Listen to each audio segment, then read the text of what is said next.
জয় বিবেকানন্দ সন্ন্যাসী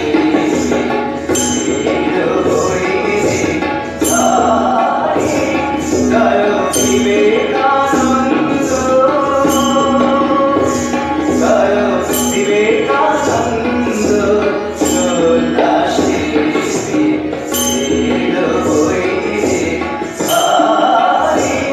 জয় করুণ যোগী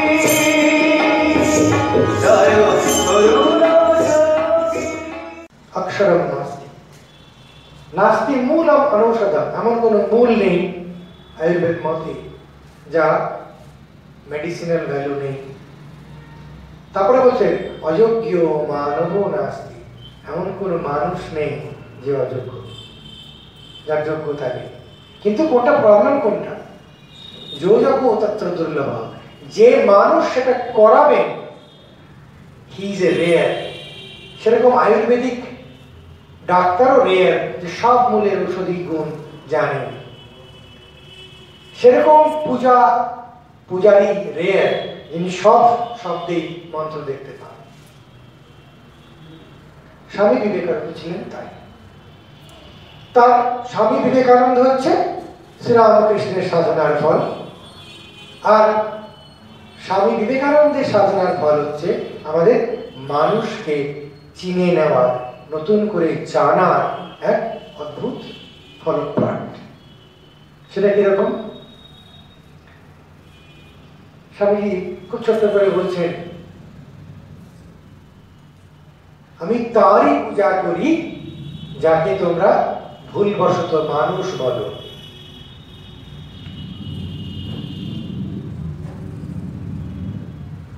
বোধহয় স্বামীজি সব কবিতা, সব লেখা, সব লেকচার, সব পত্র মানুষ ছাড়া কিছু নেই। উনি বলতেন যে হরি ভাই, আমি একটা আমার ছেলেদের জন্য পথ করে দিয়ে গেলাম, এরা মানুষের জন্য নিঃস্বার্থভাবে খেটে সোজা মুক্ত হয়ে যাবে, অন্য কিছু লাগবে না। বলছেন selfless, unselfishness is God. It is not a means to God. It itself is God. মানুষের দেবত্বকে জানিয়ে দেওয়ার জন্য উনি এসেছিলেন। উনি বললেন, যখন খুব করে বলছেন নিবেদিতা, কেন আপনার কি পারপাস বলুন তো, আপনার লাইফের পারপাসটা কি? তখন পরিষ্কার বলছেন, আমার লাইফের পারপাস হচ্ছে প্রত্যেক মানুষকে জানানো যে সে পোটেনশিয়ালি ডিভাইন, প্রত্যেকে পোটেনশিয়ালি ডিভাইন, এবং আমার জীবনের কাজ হচ্ছে প্রতিটি মানুষ প্রত্যেকটি জীবনের প্রত্যেকটি পদক্ষেপে এই ডিভিনিটি কি করে ম্যানিফেস্ট করবে, কি করে প্রকাশিত করবে, সেইটি শিখানো। ছোট ছোট টিকবিটস, মন্ত্রতন্ত্র যজ্ঞ যা শেখানো নয়, ছোট ছোট চোখ ফুটিয়ে দেওয়া, যাতে কিনা আপাত বিরুদ্ধ এই মানুষের যে বিরোধ এবং বিভেদ এবং তজ্জাত যাবতীয় গন্ডগোল, তার মূলটিকে বিনাশ করা। তিনি বলতেন, this is a Vedantic society. বেদান্তের যে আসল নিষ্কর্ষ সেটা তো জীবব্রহ্মৈব নামঃ, এছাড়া তো কিছু নয়। শ্লোকার্ধেন প্রবক্ষ্যামি, শঙ্করাচার্য পর্যন্ত বলেন, অর্ধেক শ্লোকে বলে দিচ্ছি বাবা, অর্ধেকটা শ্লোকে বলে দিচ্ছি। শ্লোকার্ধেন প্রবক্ষ্যামি যদুক্তম ব্রহ্মকোটিভিঃ ব্রহ্মসত্য জগৎ মিথ্যা জীব ব্রহ্মৈব নামঃ। এছাড়া কিছুই বলা হয়নি। কিন্তু পুরো গীতা উপনিষদ বেদান্ত। স্বামীজি আরো মজা করে বলতেন, তোমার 33 কোটি আছে, বিদেশি আমদানি আরো কটা জুটবে, সব কটা ভগবানে বিশ্বাস করে নিজের উপর যদি বিশ্বাস, সেই বিশ্বাস না রাখো, যে বিশ্বাস অন্যের উপর আরোপিত করার জন্য ব্যাকুল হয়ে উঠেছ, তাহলে তুমি একটি নাস্তিক। মানুষের ভিতর থেকে সেই দেবতা বেরিয়ে আসবে। স্বামীজি ছিলেন সত্যি সত্যি কথা বলতে কি আনকম্প্রোমাইজিংলি হিউম্যান।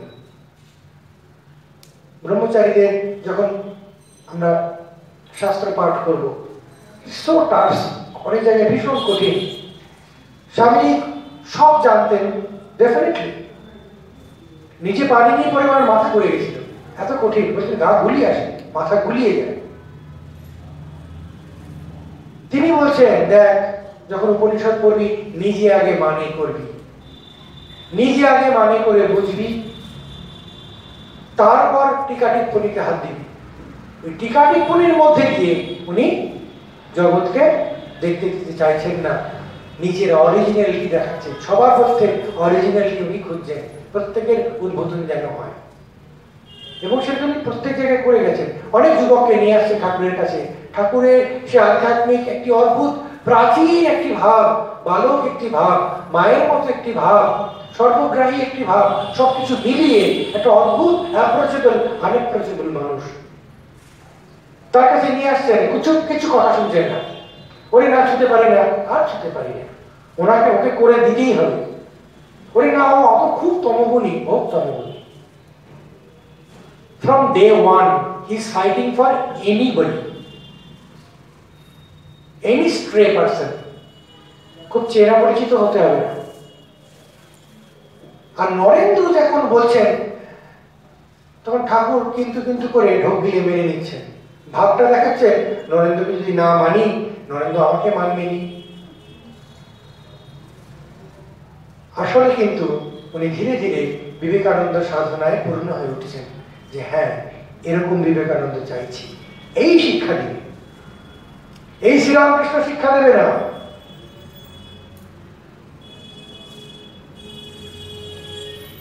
রবীন্দ্র বলে একটি ছেলে, সে আসতো দক্ষিণেশ্বরে, মাঝে মাঝে আসতো, পরে অত্যন্ত কুসঙ্গে পড়ে যায়, বেশ্যালয়ে যায় বহুবার।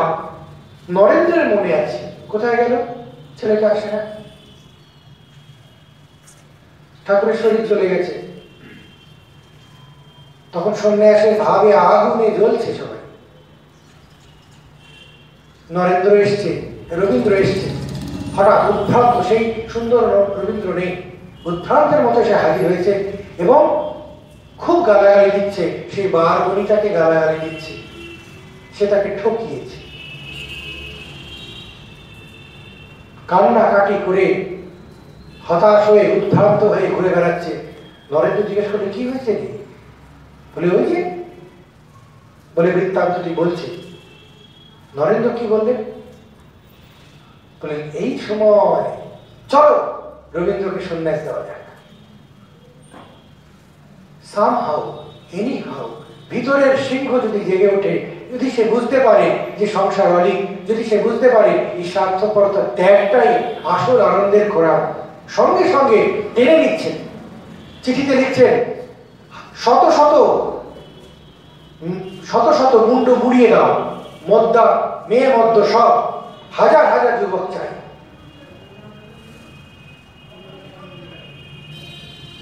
আনকম্প্রোমাইজিং। তুরীয়ানন্দ জিজ্ঞেস করেছিল, নরেন্দ্রনাথ কেমন ছিলেন, কেমন করে আপনার সঙ্গে বিবেক বৈরাগের কথা বলতেন মুক্তমুখ? বলছেন আর বিবেক বৈরাগ্য, নরেন্দ্রের একই ছিল সন্ন্যাস, কিন্তু সবাই কি সন্ন্যাসী তা না। তাহলে শরৎচন্দ্র চক্রবর্তী গৃহী ছিলেন, খুব ভালোবাসতেন।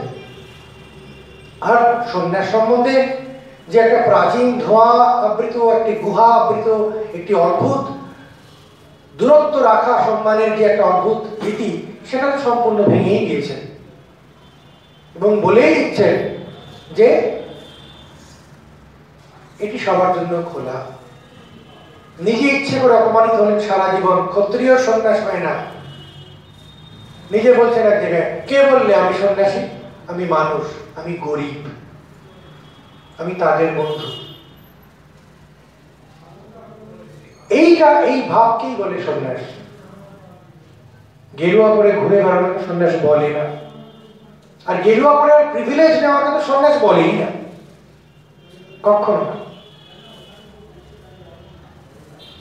শ্রীরামকৃষ্ণ যেমন ছিলেন, ঠিক সেরকম স্বামীজি ছিলেন।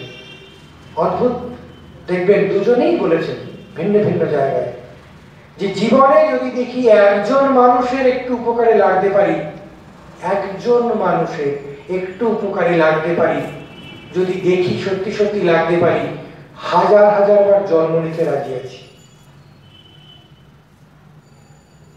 আমরা এটা বলি আমার সন্তানদের জন্য বলি, আমার পতিপত্নীর জন্য বলি, বাবা মার জন্য বলি, পাশের বাড়ির ছেলের জন্য বলি না।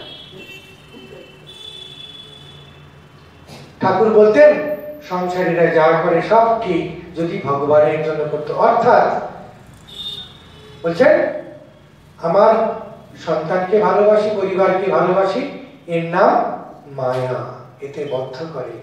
আমি সবাইকে ভালোবাসি, এর নাম দয়া, এতে মুক্ত হয়। বলছেন সংসারীরা যা করে সব ঠিক ঠিক যদি ভগবানের জন্য করত। অর্থাৎ মোড় ফিরিয়ে দিচ্ছেন সেই মানুষের যে অদ্ভুত অগাধ কুসংস্কার এবং ভেদ এবং আত্মকলহ, পরস্পর কলহ, বিবাদ, সম্পূর্ণ অজ্ঞানজাত, সেটাকে পুরো মূলে বিনাশ করে দিচ্ছেন। আসল জায়গা তা নয়, আসল জায়গা এখানটাকে বড় করে ফেলো। এই বড় করার একদম আনকম্প্রোমাইজিং যোদ্ধা ছিলেন স্বামীজি।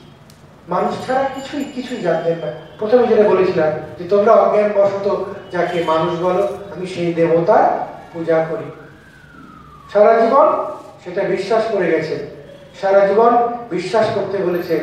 শিবজ্ঞানে জীব সেবা কোনো কায়দাবাজির কথা নয়, এটা একটা সাধনার কথা, এটা একটা সাধনার মন্ত্র।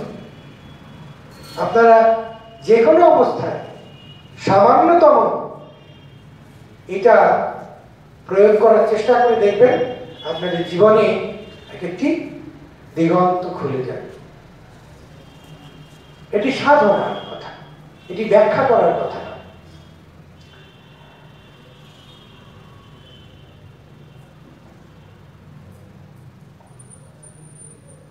স্বামীজি শেষের দিকে বলতেন যে এভরিথিং লাইজ ইন ম্যানলিনেস, সব কিছু পুরুষকারের উপর নির্ভর করে।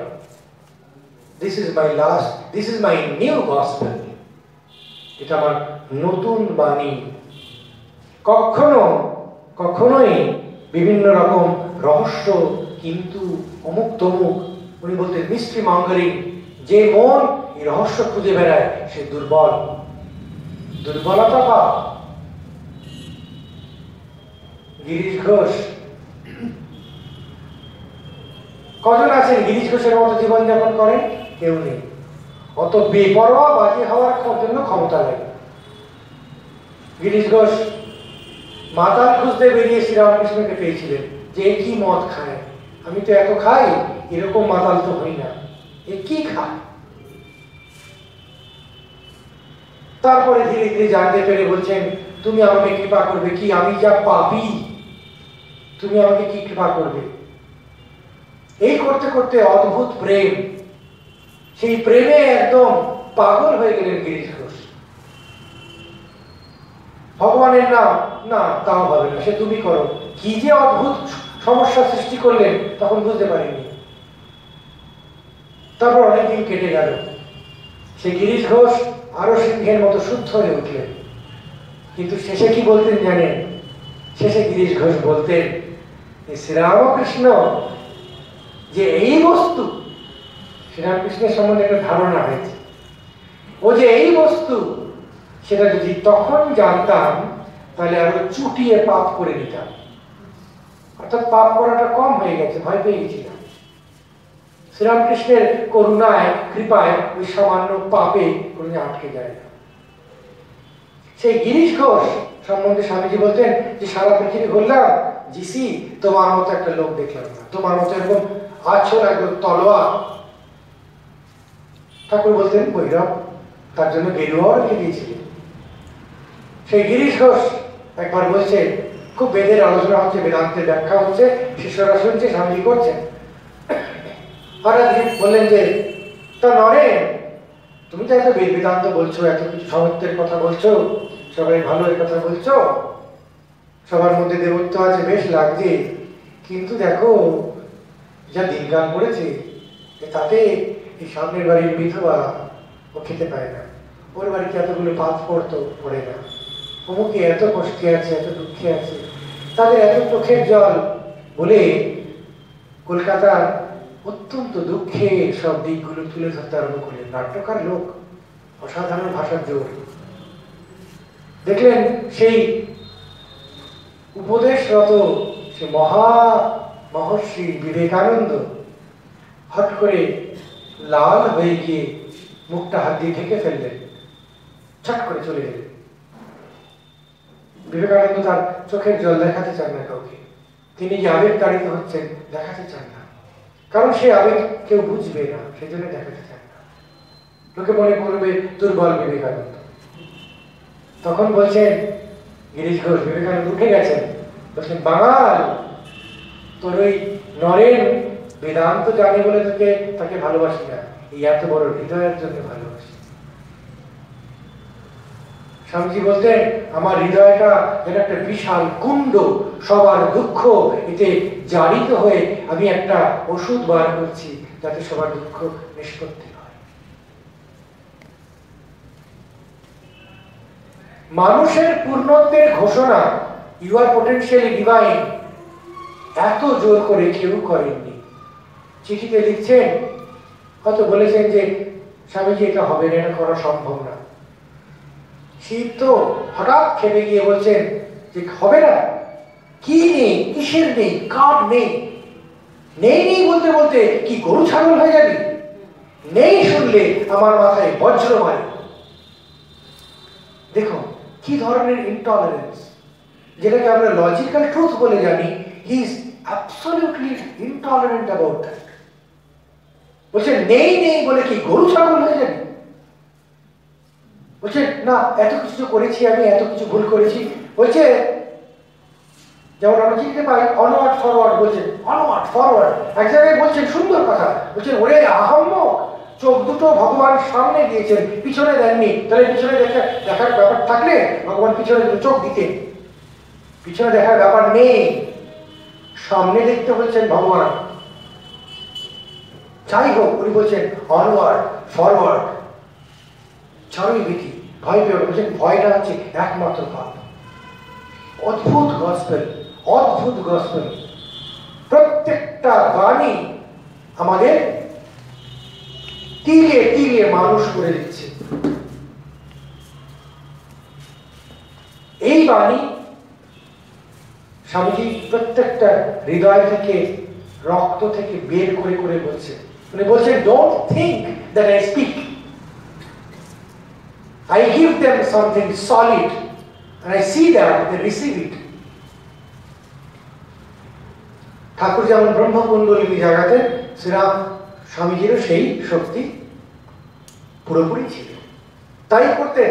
যখন জিজ্ঞাসা করা হয়েছিল, আচ্ছা আপনার বিদেশে কখনো কোনো শিষ্য আছে, দীক্ষা দিয়েছেন? উনি হাসতেন, বলছে আপনাকে তো কোনো দীক্ষা দিতে দেখিনি। উনি বলতেন হাজারো হাজারো শিষ্য, তুমি দীক্ষার কি বোঝো? যে লেকচার দিচ্ছেন, কথা বলছেন, সব দীক্ষার পর্যায়ে। উনি পুরো জনমানুষের কুণ্ডলিনী কাজ করতেন, তাদের সেই পর্যায়ে তুলতেন। বলছেন I give them something solid.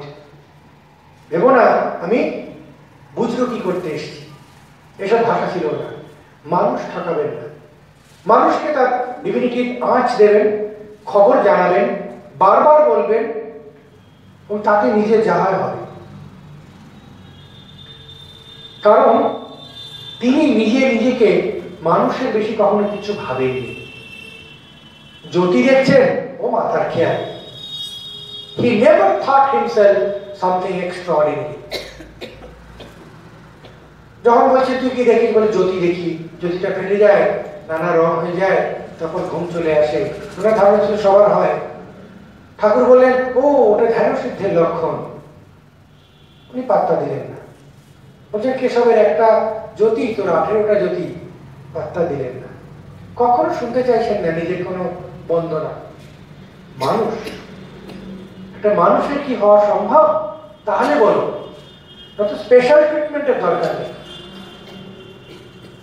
কিন্তু প্রত্যেকটা মানুষই তো স্পেশাল।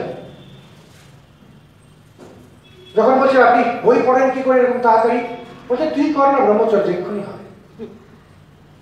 অনেকে বলছেন ওই একদিন তো ব্রহ্মচর্যই আছে, ওই কিছু তো হলো না। কিন্তু স্বামীজি বলছেন না, ব্রহ্মচর্য করলেই হবে। রাজযোগ করবেন, স্বামীজি বলছেন এসব সামান্য ওই থট রিডিং ফিডিং কি নিয়ে শিখিয়ে দেবো, ওসব কেন করছিস, এই কর এই হবে।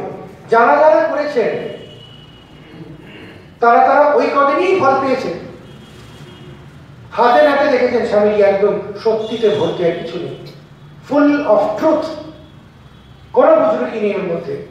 মানুষ, মানুষের চিন্তা, মানুষের ভাবনা, মানুষের সবলতা দুর্বলতা সবকিছু উনি স্বীকার করে নিয়ে তার সাধনা বলে গেছেন। কিন্তু সাধনার মূল কথা, স্বামীজির মূল কথা, যেটা তুলতে তুলতে বলতে বলতে উনি মুখে রক্ত তুলছেন, সেটা একটাই, নিজেকে অবিশ্বাস করো না। বলছেন নিজেকে বিশ্বাস করো যে সেই অসীম আত্মা তোমার মধ্যে আছেন। যখন বিশ্বাস করবে তখন দেখবে যা কিছু করছো, যা কিছু ভাবছো, সব নতুন হয়ে যাচ্ছে। যা কিছু চাইছো তা সঙ্গে সঙ্গে সংঘটিত হচ্ছে। You will turn to a God the moment you will attain the level of faith. Faith is never a matter of weak-hearted, chicken-hearted people. Faith is neither an unscientific method. কিরকম জানেন? সোজা করে বলি, আপনি বাচ্চা আগুনে হাত দিতে যাচ্ছে, দিও না, ও তো আগুন সম্বন্ধে জানে না, সুন্দর লাগছে, আগুন যে পোড়ায় খবর নেই। তো যখন কেউ নেই, বাচ্চাটা আস্তে করে গিয়ে আগুনে হাত দিয়ে ছাকা খেয়েছে। এই ছাকা খেলো, এটা অনুভব হলো। তারপরে কোনোদিন হাত দিল না, তারপরে আগুনও নেই ওর কাছে। আগুনে হাত দিলে যে ছাকা খায়, তখন সেটা ওর মধ্যে কি হয়ে আছে, in which form that knowledge is there, that knowledge is called faith. Faith কে আমরা বলি যে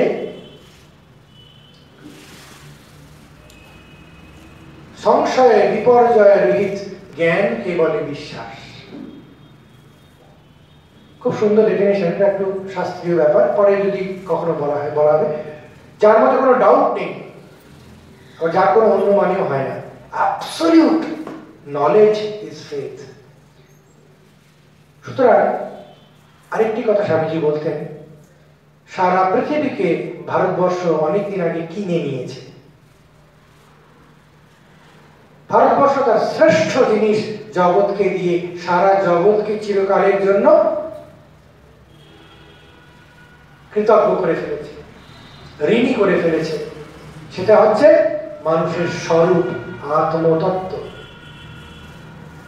বলছেন যদি শুধু এইটা বিশ্বাস করো, তুমি আসলে কে বিশ্বাস করতে শেখো, দেখবে you have attained to the fountain of all knowledge, all happiness, all beauty, all spirit. বলছেন all the good will come to you. সব ভালো তোমার কাছে আসবে। এই জায়গাটা হচ্ছে আসল সাধনার জায়গা। উনি বলছেন যে এটাই আমার জীবনের ব্রত, যে প্রত্যেক মানুষ আসলে দেবত্বে পূর্ণ, এক কণা কম নয়। তাহলে আমি এত কম কেন, এত দুর্বল কেন? those things will come later. ওগুলো আমরা বিচার করবোই তো। দেখতে পাচ্ছি ভিন্ন ভিন্ন, আর বলছি আমি পূর্ণ, দেখতে পাচ্ছি অপূর্ণ। এই বিরোধটা আমরা তো সমাধান করবোই, কিন্তু সমাধান হচ্ছে না বলে আমি ধরে নিলাম আমি বাজে, সেইটাই বারণ করলেন। ভুল ভাল ধরো না। আমাদের বেদান্ত বলে কেমন জানেন তো? বেদান্ত বলে, সুতরাং বেদান্তের সঙ্গে একদম অভিন্ন সিদ্ধান্ত। বেদান্ত বলে ব্রহ্মজ্ঞান হচ্ছে কোনো জ্ঞান নয়, ভগবান লাভ। ঠাকুর সুন্দর করে বলছে ভগবান লাভ, এটা কোনো লাভ ক্ষতির ব্যাপার নয়। কিন্তু এটা বেদান্তে বলে স্বরাজ্য প্রাপ্তি। কিরকম? রাজার ছেলে, সে হারিয়ে গেছে, হারিয়ে গিয়ে বস্তির মধ্যে বড় হয়েছে। বস্তির ছেলের সঙ্গে খেলে, তার সঙ্গে আনন্দ করে, হই হই করে, নিজেকে বস্তির ছেলের মতো ভাবে, অল্প খায়, বাজে বেশভূষা। সে কি হয়েছে? সে যে রাজার ছেলে সেটা সত্যি, কিন্তু সত্যি আরেকটা কি, আরেকটা সত্যি হচ্ছে সে ভিখারির মতো থাকে। দুটোই সত্যি, কিন্তু সে যে ভাবছে আমি ভিখারি, এটা মিথ্যা, এইটা মিথ্যা, এটা সত্যি নয়। বলছেন ওই ভাবনাটা শুধু চেঞ্জ করে দেওয়া, এটাই আমাদের কাজ। স্বরাজ্য সিদ্ধি, তুমি রাজার রাজাই, পুরো রাজ্যের রাজাই ছিলে, সেটা সিদ্ধ হয়েই আছে, সেটাকে পুনর্সিদ্ধি করা হচ্ছে। না দেখো তুমি তাই, নতুন কিছু পাইয়ে দেওয়া হচ্ছে না। পাইয়ে দেওয়া জিনিস হারিয়ে যায়, পাইয়ে দেওয়া জিনিস কখনো লিপ্ত হয় না। যা তুমি ছিলে সেটাই তুমি থাকতে পারো, এটা একদম অকাট্য যুক্তি। সুতরাং অ্যাটেইনিং সামথিং নিউ, এই প্রচন্ড রকমের কম্পিটিটিভ, প্রচন্ড রকমের রেশারেশির ইঁদুর দৌড়, সেটাই নাকি জীবনের শ্রেষ্ঠ। All MBA colleges are rolling on this point, fight. শ্রেষ্ঠ নোংরা জিনিস শেখানো হচ্ছে। যেসব বাবা মা শেখান ওর থেকে বড় হতে হবে, সে সন্তানের মধ্যে শত্রুতা হিংসা পুঁতে দেয়। বেদান্ত হচ্ছে না তো তাই। যে বাবা বেদান্ত শেখান সে সোনার মহামানব সন্তানের জন্মজন্মী। তো এইটা স্বামীজি আদ্যপান্ত জানতেন যে এই চিন্তার ফল কি। বলছেন যেখানেই থাকো, তুমি যদি আত্মা বলিয়া জানো, তুমি যদি একটি ছুতর হও ভালো ছুতর হবে, মুসলমান হও ভালো মুসলমান হবে, হিন্দু হও ভালো হিন্দু হবে। আসলটা জানতে হবে তো, যেখানে অবিরোধী প্রেম সমত্ব সর্ব সমরসত্ব, সেইটা তো জানতে হবে। সেখানে ফাঁকি মেরে তাপ্পি দিয়ে ব্রহ্মজ্ঞান লাভ হয় না, সমত্ব হয় না, শ্রেষ্ঠতাও হয় না, প্রেমও হয় না, সমন্বয়ও হয় না। আর যা হয় না তার ভান করে বেশি দিন থাকা যায় না। এই মানব সাধনার সবচেয়ে বড় ঋষি হচ্ছেন স্বামী বিবেকানন্দ।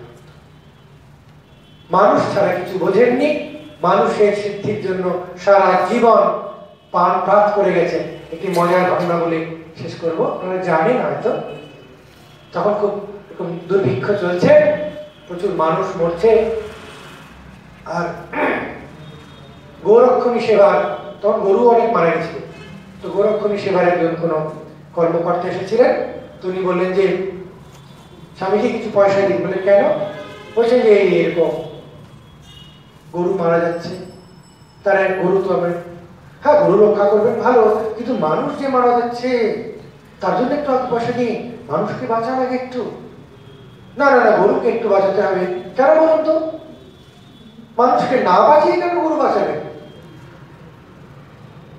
অনেকক্ষণ বোঝানোর পর বুঝতে পারছেন না, স্বামী একটু বিরক্ত হয়েছে, বিরক্ত হয়ে বলছে কেন গরু বাঁচাবে? না না, আমি তো সন্ন্যাসী শাস্ত্রজ্ঞ, উনি শাস্ত্রে যেমন বলে গরু আমাদের মাতা। সঙ্গে সঙ্গে বললেন হ্যাঁ, সেরকম মাতা না হলে এরকম সুসন্তান কে প্রসব করবে? অর্থাৎ গরুর মতো বুদ্ধি। মানুষকে বুঝতে পারছো না, দেখতে পাচ্ছ না, ভাইটা করছে দেখতে পাচ্ছ না, তোমার এখন গরুর পড়েছে। মাঝখানে একটা যুক্তি দিয়েছিলেন, না না না, মানুষ যে মরে সে তো নিজের কর্মেই মরে, তারা তো কর্মেই মরছে, তাই তো শাস্ত্র বলে। তখন উনি বলেন গরুরাও গরুর কর্মে মরছে, চিন্তা করছেন। মানুষের সাধনা, মানুষকে সবসময় বলা হ্যাঁ হ্যাঁ তোমার হবে, এটা কোনো ঢঙের উৎসাহ নয়। এটা না বললে মিথ্যাচার করা হয়, আর মিথ্যা দিয়ে কখনো সুখের জন্ম হয় না। সুতরাং স্বামীজির এই যে concrete and uncompromising emphasis on the potential divinity of everybody, whether you understand or not, on yourself, on others, everybody. That is the only thudding emphasis he gave for the humanity. বলছেন মাধব মানুষ হও, বাকি সব হইয়া যাইবে। বলছেন বাকি সব হইয়া যাইবে।